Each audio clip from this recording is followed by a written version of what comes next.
नमस्कार मित्रों। आज मेरे प्रिय शिक्षक डॉक्टर सरदेंदु कुमार का रिटायर होने का दिन है। वे आज सेवा निवृत्त हो जाएंगे। डॉक्टर सरदेंदु कुमार पटना विश्वविद्यालय के पूर्व विभागाध्यक्ष और पटना कॉलेज के हिंदी विभाग के विभागाध्यक्ष रह चुके हैं। उनका जन्म 1955 ईस्वी में पटना सिटी में हुआ था। शिक्षा एमए पीएचडी हिंदी से पटना विश्वविद्यालय पटना में ही किए और वहाँ जीवन पर्यंत शिक्षक के रूप में रहे। उनकी प्रकाशित कृतियाँ शेखर एक जीवनी निकष पर, अपनी रचनाओं में सर्वेश्वर, श्रेष्ठ विदेशी कहानियाँ और समाजवादी चिंतन के अमर साधक भूपेंद्र नारायण मंडल हैं। मित्रों, डॉक्टर सरदेंदु सर मूल रूप से शिक्षक थे। एक ऐसे शिक्षक जो विद्यार्थियों के कष्टों को समझते थे, उनके दुख तकलीफ़ों को जानने का प्रयास करते थे, उनके कठिन से कठिन सवालों को हल करने का प्रयास करते थे। सरदेंदु सर को मैं इस रूप में याद करता हूँ, वे मेरे शिक्षक ही नहीं बल्कि अभिभावक भी हैं। एक ऐसे अभिभावक जिन्होंने निराशा के वक्त में हौसला की उड़ान भरने का साहस दिया है। मित्रों, डॉक्टर सरदेंदु सर कुंवर नारायण के शब्दों के आग्रही हैं। सच में जिस तरह से कुंवर नारायण ने कहा था, मुझे एक मनुष्य की तरह पढ़ो, देखो और समझो, ताकि हमारे बीच एक सहज और खुला रिश्ता बन सके, मांद और जोखिम का रिश्ता नहीं। सच में कुंवर नारायण के इन शब्दों का चरितार्थ सरदेंदु सर का व्यक्तित्व करते हैं। सरदेंदु सर एक मनुष्य की तरह पढ़ने की बात करते हैं, वे देखने की बात करते हैं, अपने आप को समझने की बात करते हैं और छात्रों और मित्रों के बीच सहज और खुला रिश्ता बनाते हैं। वह रिश्ता जोखिम भरा नहीं है। मित्रों, डॉक्टर सरदेंदु सर के शिक्षण और कठिन साधना का इस बात से पता चलता है, श्रेष्ठ विदेशी कहानियाँ का अनुवाद करते हुए सरदेंदु सर ने जो अपना विचार व्यक्त किए हैं, वह इस प्रकार है। अपने सार तत्व में साहित्यिक सृजनात्मक सभी देशों, सभी जातियों तथा सभी भाषाओं में एक सी है। रचना कहानी की शक्ल में हो अथवा कविता की शक्ल में, कोई फर्क नहीं पड़ता। अपनी अंतर आत्मा में सभी एक सी होती है, मानवीय गरिमा और जीवन के उल्लास से परिपूर्ण। उन्होंने इस अनुवाद को करते हुए जो एहसास किया था, उसे इस तरह से याद किया है।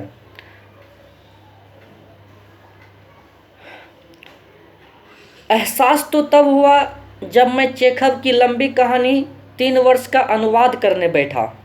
दोस्तों मित्रों ने उत्साह बढ़ाया और अनुवाद कार्य पूरा हुआ और खुशी तब मिली जब एक अखबार ने इसे धारावाहिक रूप से पूरा का पूरा प्रकाशित किया।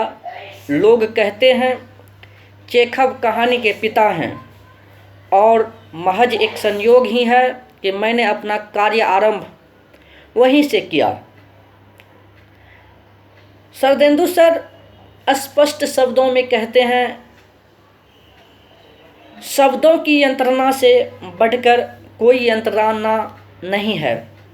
शब्दों की यंत्रणा से बढ़कर कोई दूसरी यंत्रणा नहीं है। सच में मित्रों, शब्द की बाण ही सबसे बड़ी बाण है। यह बाण जिसको लग जाती है वह जीवन पर्यंत छटपटाते रहते हैं। शरदेंदु सर के इस बात को याद करने से आप समझ सकते हैं कि अनुवाद कार्य कितना कठिन होता है। जैसा कि उन्होंने कहा, इस संकलन में बोर्खेस, मार्केज एवं सात्र की कहानियों के अनुवाद भी हैं। निस्संदेह ये सब आधुनिक युग के महत्वपूर्ण कथाकार हैं। इनकी रचनाएं किसी भी अनुवाद के लिए चुनौती से कम नहीं हैं। इनकी रचनाओं को ठीक से समझना भी एक मुश्किल काम है। जादुई यथार्थ की दुनिया आपको भटकाकर कहां से कहां ले जाएगी कुछ पता नहीं।